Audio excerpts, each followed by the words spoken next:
Okay, your turn. When Jesus talked to Nicodemus, John chapter 4, you remember this is the conversation where he tells Nicodemus you have to be born again, born of water and the Spirit. Nicodemus is confused about all this, and Jesus kind of, kindly but seriously calls him out. Are you not the teacher of Israel, and you don't understand these things? And he begins to sort of explain himself to Nicodemus. What I wanted to look at just to begin with is verse 13, just briefly. Jesus kind of begins to explain himself to Nicodemus using some Old Testament language. And I'm not going to harp on this, but just something that I wanted you to notice. No one has ascended into heaven. This is John chapter 3 and verse 14. No one has descended into heaven except he who descended from heaven, the Son of Man.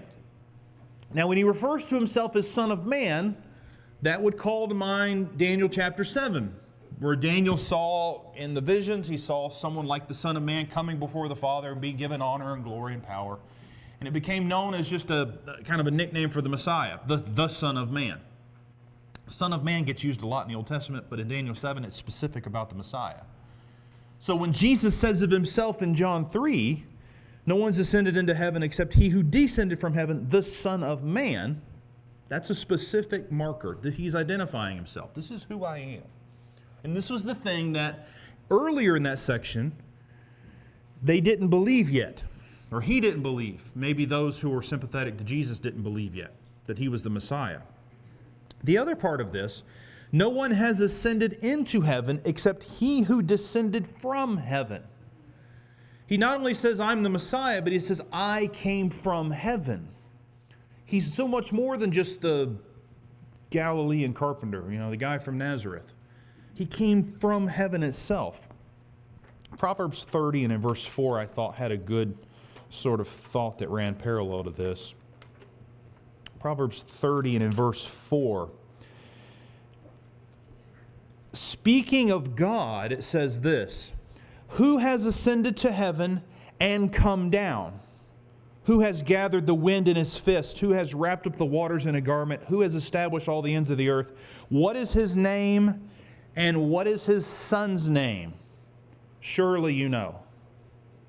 Now it's interesting there, he kind of leaves it unanswered because the answer is obvious. He's talking about God.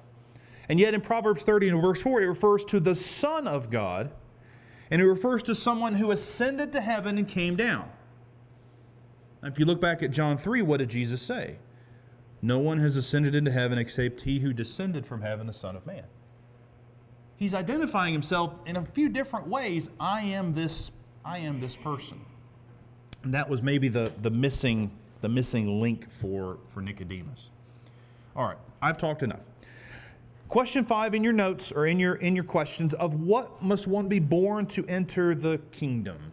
What was the thing Jesus told Nicodemus there? Yep.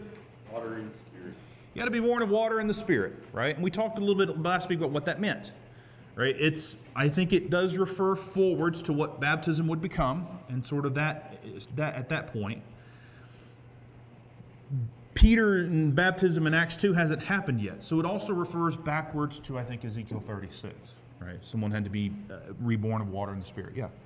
I don't want to take your train off the tracks here. Well, that's assuming it has tracks. We're overland. It just occurred to me when you read 13 there, no one has ascended to heaven. If you don't have time now, maybe later. Enoch and Elijah, where do you think they went?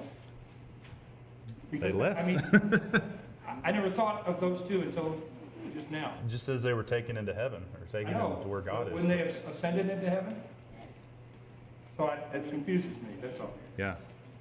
It is kind of a weird line. That's why I think it's in reference to Proverbs 30. In reference to this is something God did. Oh, no question. I don't doubt that. It's just something that popped up. It is an interesting parallel, for Hey, sure. Think about it. Well, that would be indicative of his character, if nothing else. If he's referring to himself, and the only other two who did that were Elijah and Enoch, that's pretty good company. Oh, absolutely. Right? Yeah, that would really sort of highlight what he has done. Okay? In 3 verse 14, Jesus makes another Old Testament reference. And as Moses lifted up the serpent in the wilderness, so must the Son of Man be lifted up. So again, another Old Testament connection to himself, this time to Numbers 21, the story of the bronze serpent in the wilderness. What's he talking about here? He's talking about his death. And even more specifically, being lifted up.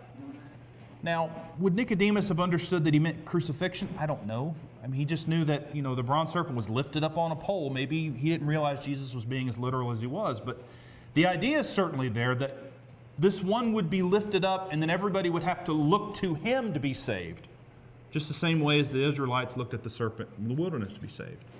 He would be the object of that. They would have to look to him to have that deliverance. Okay? The sign of God's love according to the chapter. Yep. All right.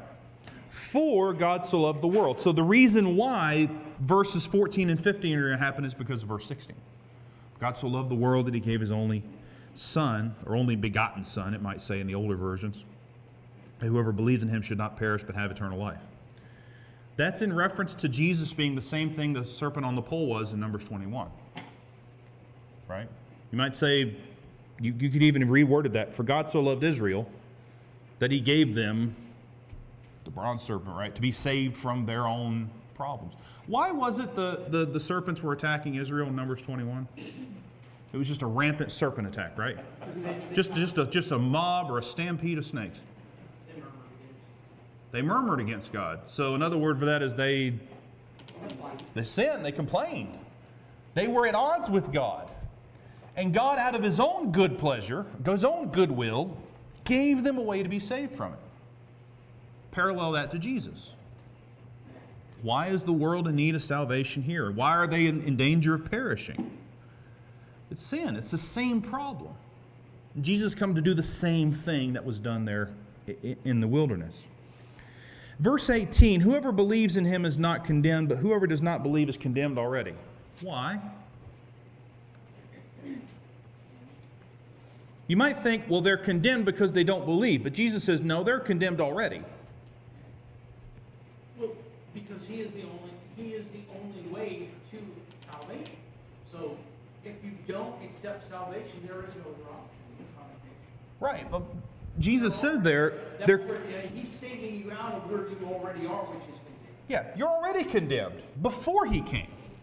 Right? It's the reason why Jesus said elsewhere, I did not come to condemn the world, but to save it. Why didn't he come to condemn the world? It was already condemned because of sin. It was already, neck deep in a problem it couldn't save itself from. He came to alleviate the problem. Right? Anyway, carrying on. What's required to avoid condemnation? Yep, sorry. Can I speak back to ascending one more time? So I think it bothers me. Oh, the ascending part? Yeah. I think it bothers me if we say that Jesus said no one ascended except for the one who descended, meaning himself. If we say that two other people already ascended, right, that bothers me. I don't feel like I'm okay with that. But I think ascending implies on my own power, right? Enoch and Elijah didn't do it on their own power. True. So they didn't ascend. They were lifted. They were taken up. So they did go to heaven. I can see that. But they didn't ascend on their own power. Right. And I can feel like I can reconcile that in my head.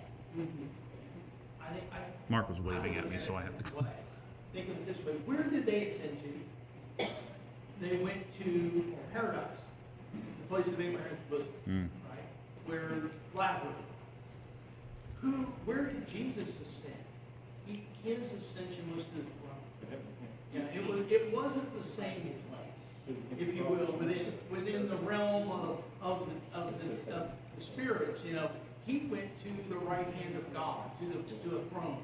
So, and where did he leave? He left his presence with God. He was in the direct presence. I mean, those that are in Abraham's bosom are waiting judgment to be with God. Jesus was with God and left and came back.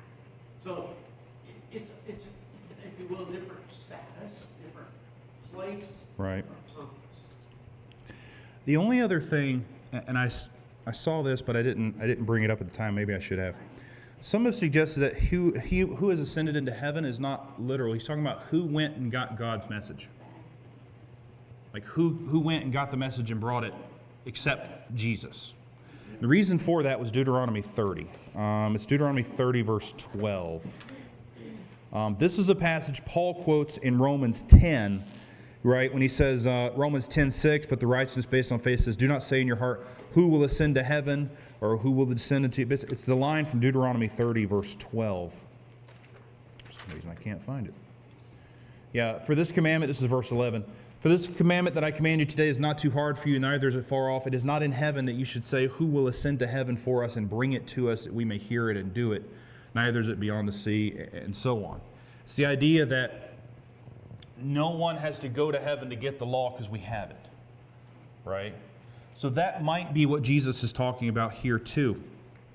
No one has ascended into heaven, meaning no one has went and got God's law except for the one who descended, which would be Jesus. Does that make sense? Maybe? Yeah. My translation also says in 2 Kings 2, when the Lord was about to take Elijah up to heaven in a whirlwind. So I think Tanya's So maybe we're just using the wrong words. Taken would be a better word. correct in Okay. saying that God took them wherever he took them, okay? But Jesus ascended on his own power because he was God. He was, equal, so to speak. He Good point. can ascend So on maybe his just own. being more careful about the words that we picked for, that I picked for it. I could do. After all, the song says, "Love lifted me," right? I mean, not I ascended on my own. Did I see a wave? I'm sorry. No? Okay.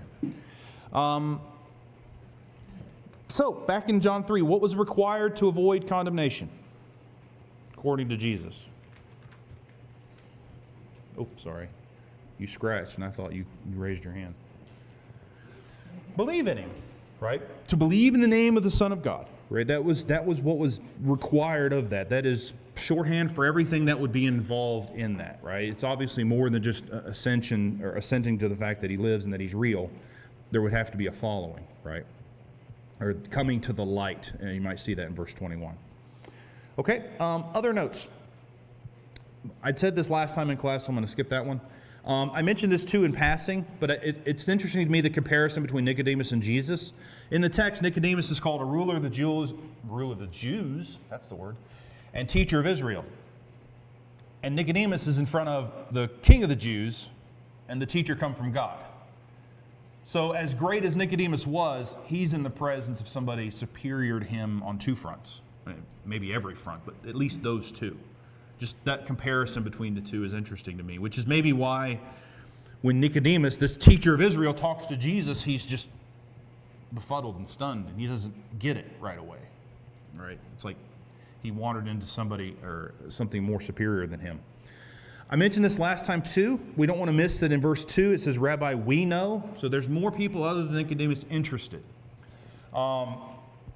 He admitted that he's a teacher with powers, but he hasn't quite gotten to the point where he's the Messiah yet, which I think is the issue. I would mention that too. Mention the Old Testament stuff. He's the bronze serpent. He's the only way. Oh, this is cool too. Nicodemus comes to Jesus by night. Right? That's part of the song, right? Then we must be born again. There's a line in that about Nicodemus. At the end of this conversation, Jesus finishes with this. Or he says, everyone who does wicked things hates the light and does not come to the light, lest his work should be exposed. But whoever does what is true comes to the light, that it may be clearly seen that his works have been carried out in God. There's a bookend of kind of what Nicodemus does and what Jesus teaches at the end. He comes to Jesus by night. Why? He doesn't want to be seen. I would think. You mean it's inconvenient to do. Protecting his reputation, probably. Right. Nicodemus and those who were sympathetic to Jesus would have to go beyond showing up in the middle of the night, hey, I want to talk to you. They're going to have to step out in the light at some point. They're going to have to step out and let their belief in Jesus be exposed to the light. Right? Which would be true for all of us. Yeah. I was just thinking when you said that, could we perhaps see that after his death when Joseph of Arimathea comes to Pilate and says, I want the body? That wasn't something you did in secret. got that body. And he had enough nerve to do it. Yeah. And also, I mean, I don't know this, and I also wonder, does that mean that he got that he was more than just a prophet? Because if he was just a prophet, it's just a dead body. Yeah. What does it matter? I think it got further than that. Yeah. That's Because the other two times you read Nicodemus' name, right? And this, I put this up here. This is the one, he was the one in John 7 that complained that Jesus wasn't getting a fair trial, basically, right? Yeah. That also made those two men unclean to partake of the Passover. Mm. This was significant too.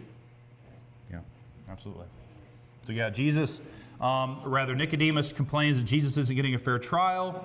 And then that's when they say, well, you know, look and see that no prophet comes from Galilee. Well, tough. This one did.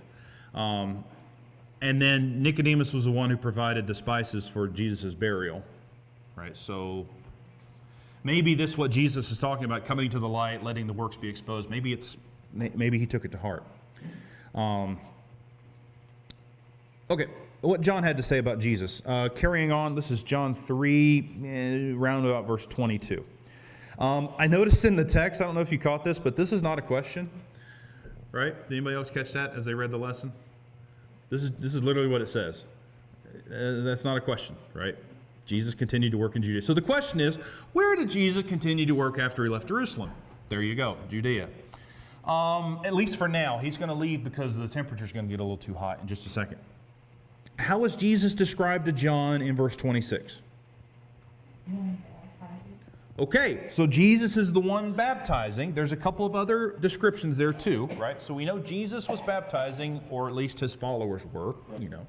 Yes? The one that you, if you will, the one that you pointed out. Yeah, the one you identified as him, the one you bore witness, right? Jesus, John said earlier that he bore witness of who Jesus was. He's baptizing and all are going to him. Why are these disciples they seem to be upset, or at least they find it noteworthy that Jesus is doing this. Why would they have such a complaint? If you think about my position, because Jesus was baptized by John, John was the greater one, right? And the world's looking You at would think. it. You know, he is the teacher who baptized Jesus. Why is it that Jesus is superseding John in his work, if you will? But where's the respect here? Yeah. What's the deal? Yeah. It's also a status thing, I think.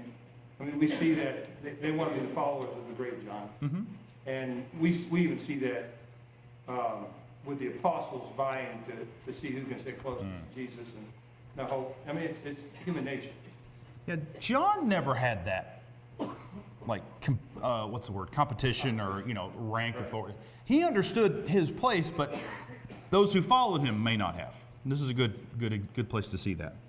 Well, what's John's point about Jesus here in the text?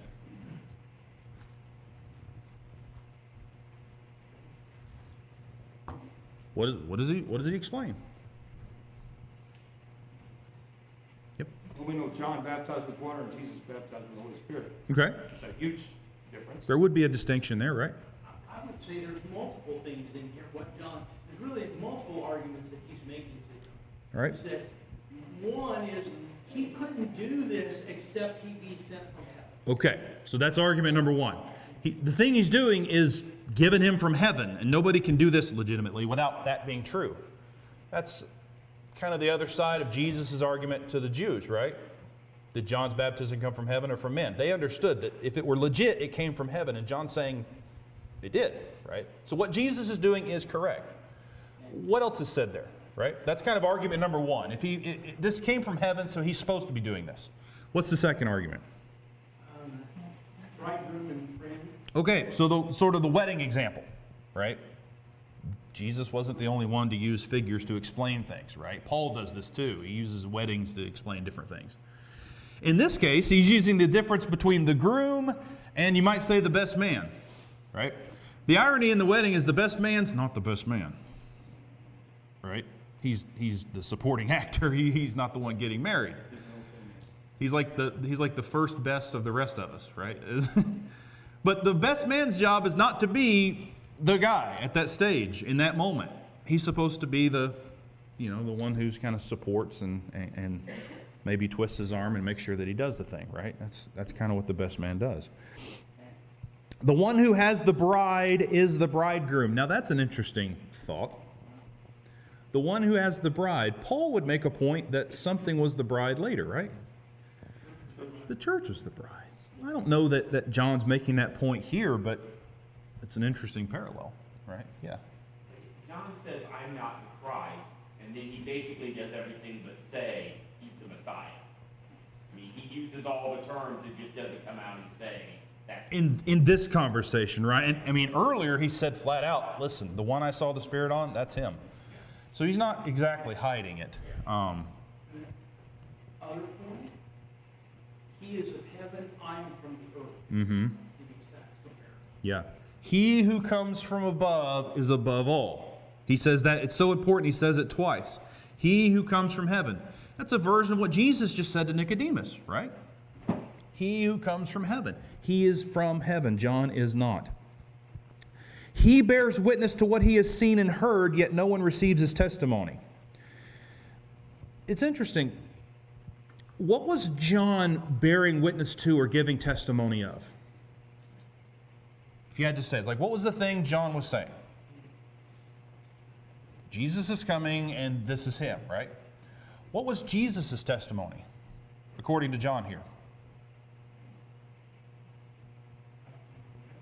That he's come from heaven. And John, he says there, he bears witness to what? What he has seen and heard. Right? So put the thoughts together. He came from heaven and he's bearing witness to what he has seen and heard. What has he seen and heard?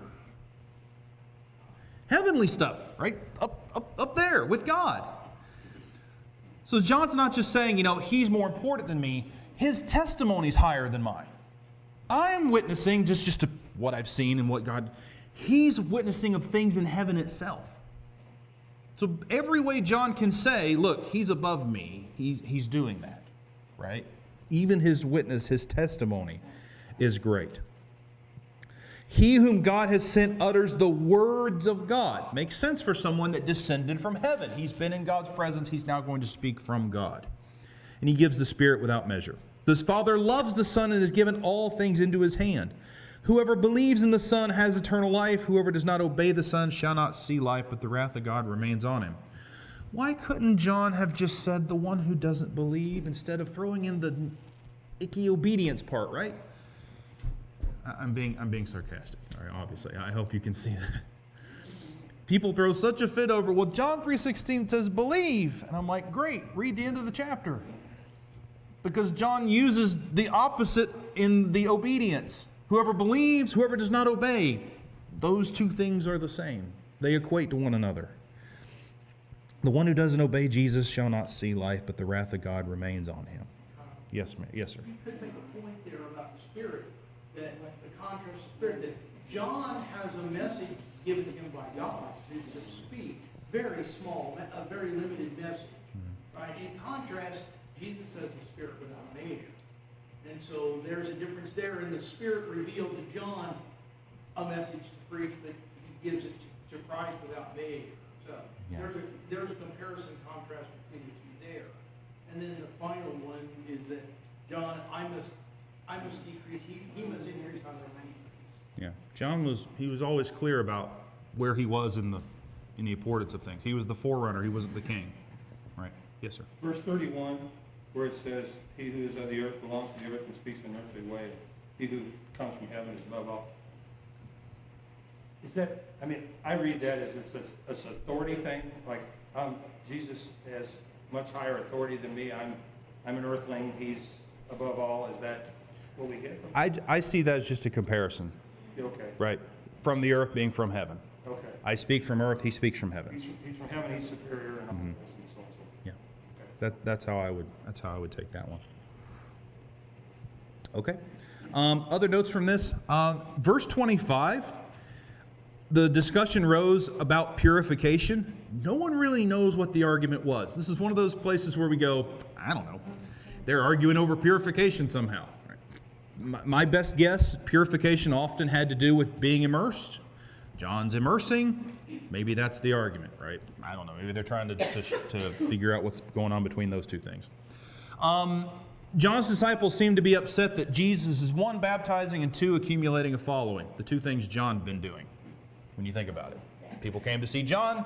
Now people are coming to see Jesus, and John's disciples are like, what's going on? It's a fair question. This is sort of the short list of all of John's answers to the question, right? Number one, success comes from God. Oh, yes, sir. Sorry. I think it's interesting when you look at that, where you're on verse 26. Yes. What's John been teaching his disciples? He's been teaching about Christ, right? How then can they be frustrated that who he's been teaching them about is doing what he's been teaching them he's going to do? So to me, when people talk about, well, when you get into the discussion of why is your church better than my church, right? Why is when you start looking at, okay, well, what are you doing breaking it down, right? And people say, well, you can't just have the one right church, right? There's not just one right church.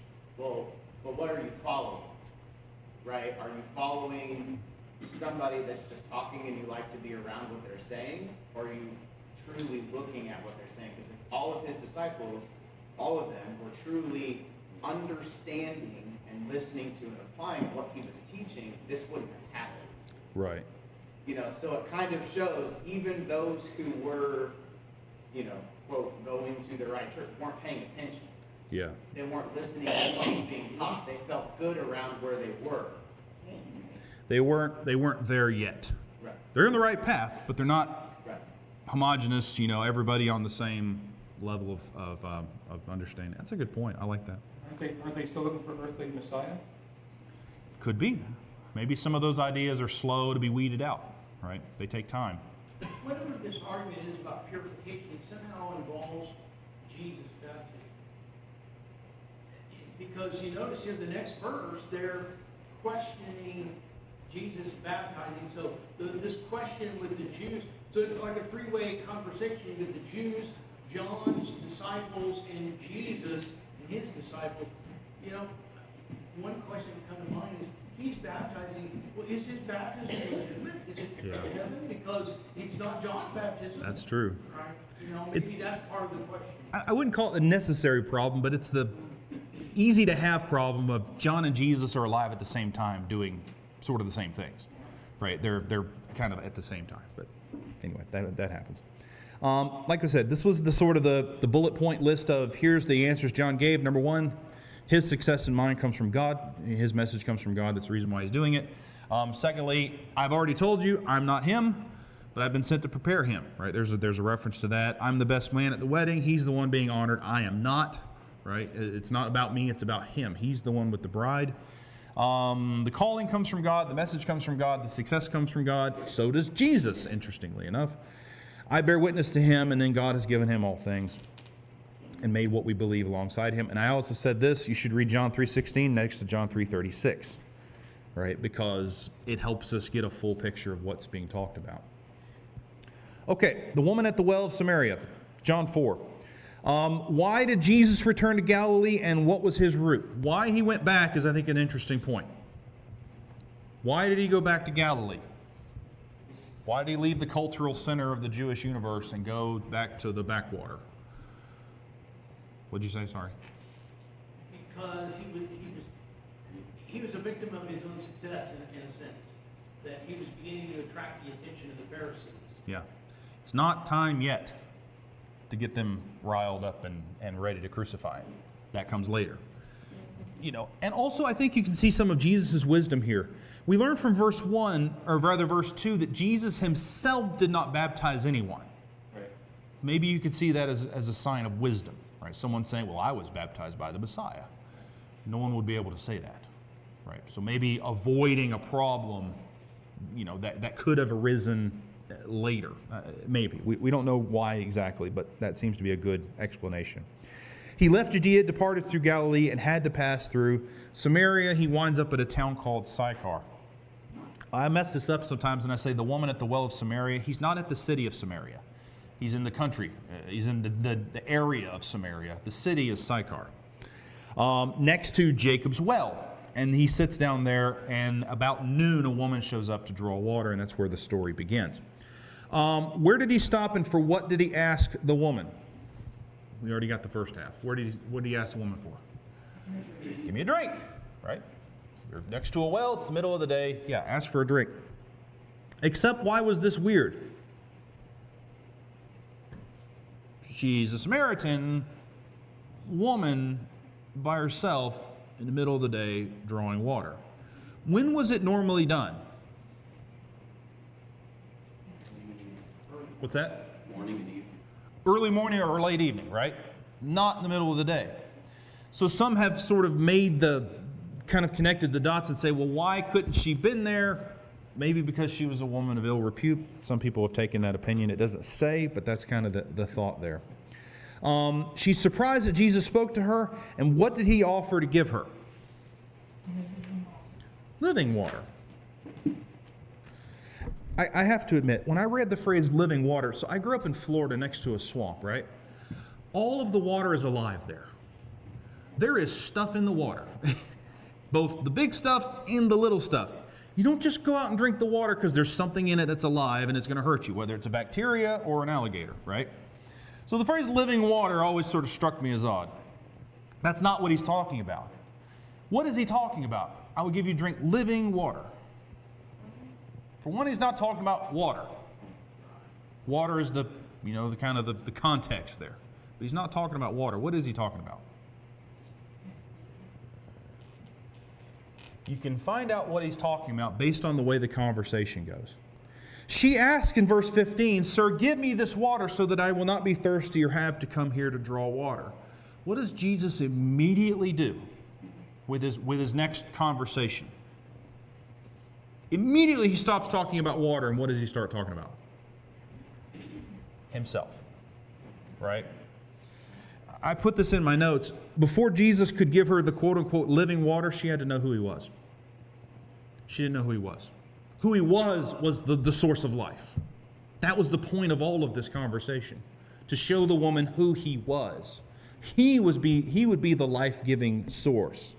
And for her to understand living water, she had to understand who he was. How did Jesus show who he was?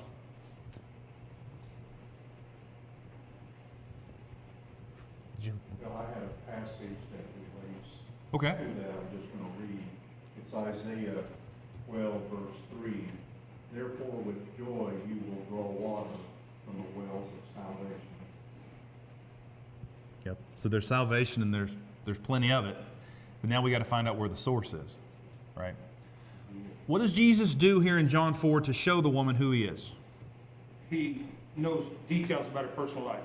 She's had 5 husbands. And of course, he says the one you're married to isn't your husband anyhow, but you've had 5 men that you've been married to. Yeah. He didn't know her, total stranger just walks up and says, "Oh, here's all your relationships in the past. And by the way, the one you're in is not, you're not your husband." That would have struck her as odd, and I think it did. Verse 19, "Sir, I perceive that you are a prophet." Then she begins talking about religious things. The conversation breaks itself up. I'm going to look at this because I think I have it here.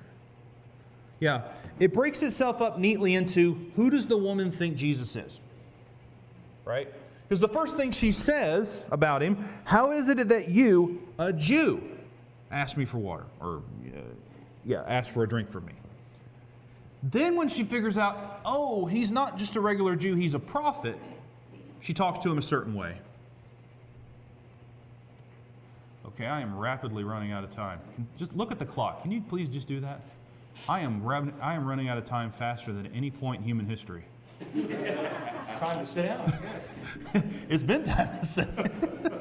Sorry, I look up and I'm like, I'm either hallucinating or that thing is broken. It's one of those auto clocks that readjusts the time. The minute hand is just doing this. Battery's All right. probably dying. Something's happening. Too much power. We just fast forwarded through the hour. Anyway, sorry, that totally blew my mind. So anyway, back to the woman. Her first conversation kind of block with Jesus is him being a Jew. The second is him being a prophet. The third is him being the Messiah. All right. And when she reaches that stage is when she runs off into the city and begins proclaiming who he is. So that's kind of a nice way to break it down. I mentioned that. Okay. Kyle? Yeah. Isn't it fascinating? And you see God's wisdom in everything he does, but it's fascinating. Jesus picks a Samaritan who Jews wouldn't have anything to do with, and she is the perfect witness to go to town and tell these people. Yeah. Because you're like, you had a conversation with a Jew and he told you all this. You know, so she would have been such an influential evangelist at this point, if you would. It's amazing. Yeah. The most that's a common theme, right? The most unlikely person with the most unlikely message. It comes from nowhere. I saw two mans. It's just one more example, if you will. Jesus spent a lot of his time teaching and working among the, if you would say today, marginalized people. Mm-hmm. And this was another group that would have been marginalized. Yeah. I have a good friend that did a paper on Matthew, and he made the point that Matthew's gospel focuses on the marginalized people. It's the widows, it's the poor, it's the people like this, right? Yes, sir. It's also kind of humanizes Jesus. If you go back on your slide, when you talk to everyday people even, Back here? they first, or where it talks about the woman, when him and her having a conversation. Oh, there, Right okay, there. yeah. Like they first realize that Jesus is just a man, right? It's just a person that they hear about. Mm-hmm. I'm talking everyday people. And then they realize there's something a little more special about God. Okay, I see that. And then they realize that he is Christ. Like even in this situation, he is physically talking to someone just like we would, right? Yeah. Trying to explain who he is, what power he has, and how it changed their life. Well, he is doing the exact same thing to someone of his time, the exact same way that we would. You wonder sometimes, like, why didn't he just tell her, hey, I'm the Messiah? Nobody can take that. I mean, what are you, silly? You know, it just... It's no good when we do that. Oh, this is Jesus, and he'll say, well, what's that mean?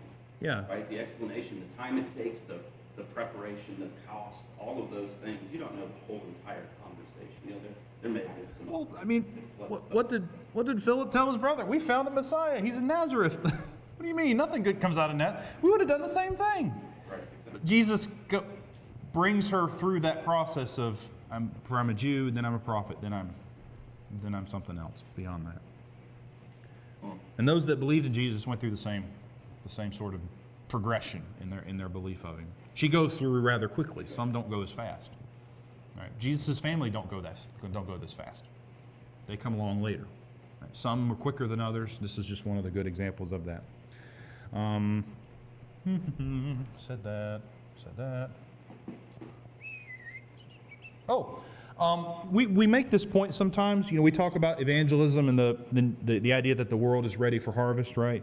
He says, you know, do not say this is verse 35, there are yet 4 months and then comes the harvest. Look, I tell you, lift up your eyes and see that the fields are white for harvest.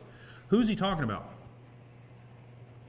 In context, he's talking about the Samaritans of the city of Sychar, right? Because it says earlier in that text that they went out of the town and were coming to him. Meanwhile, the disciples are urging him, saying, so literally while he's talking with the disciples, these Gentiles, or worse, half-Gentiles to them, are coming out of the city to come see Jesus. And he makes this point that the fields are white for harvest.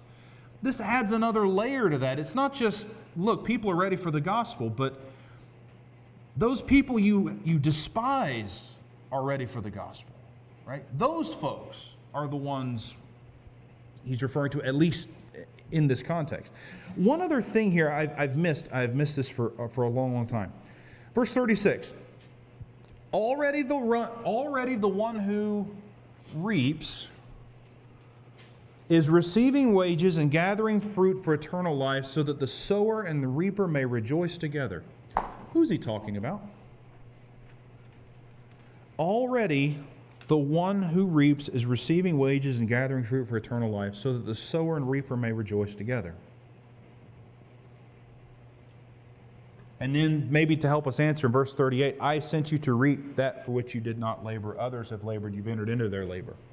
Who's he talking about?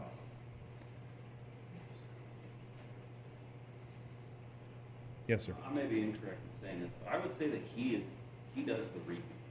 And the reason I say that is he is the one who decides if the crop is worthy, the crop is not, right? Okay. And when it refers to like the harvest and understanding that, I think he's talking about us, right? It's time for us to go out. The harvest is ready. So those people would have understood what harvest is. Yeah. You know, same as a farmer.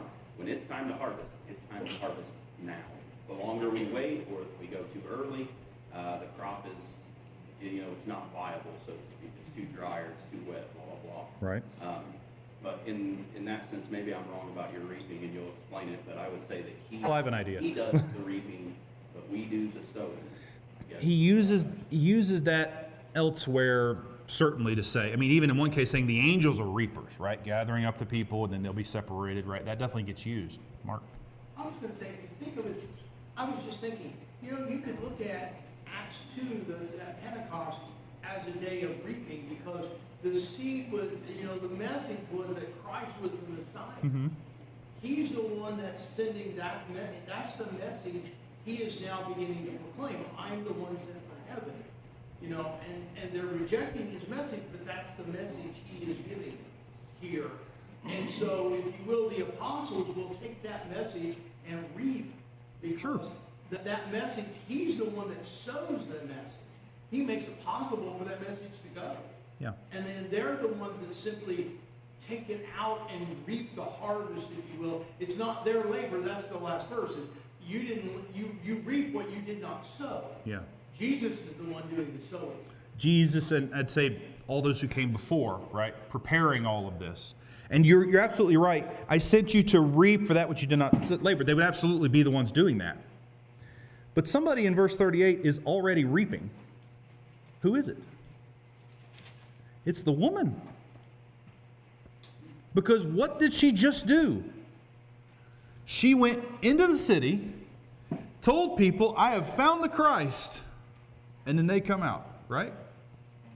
She is already beginning to earn the rewards of somebody that's a follower of Jesus. She believed, she went into town and said, I've found him. And then they're all coming out, right? It's an interesting thought that Jesus would say the Gentile, the Samaritan woman is already reaping and gathering fruit for eternal life so that the sower and reaper may rejoice together, right? Plus, read verse 39. Many Samaritans from that town believed in him because of the woman's testimony. You could sub that out and put it in Acts chapter 2 and it would read exactly the same way, right? Many people believe because of the apostles' testimony about Jesus. She's doing the same thing, right? Not going to argue she's an apostle. That's a different story altogether. But she's doing the work. And she's doing the reaping. She has entered into the labor that Jesus called his own disciples to enter into. Find it interesting, right? She's like their example of what they ought to be doing. You find it interesting that she seems to exaggerate what Jesus told her? A bit, yeah. Everything I ever did, you know, it's like, well, I don't think so. But Yeah, we carry the message in imperfect vessels, right? she's clearly excited and Very. I think it's interesting. Absolutely. All right. Thank you, guys.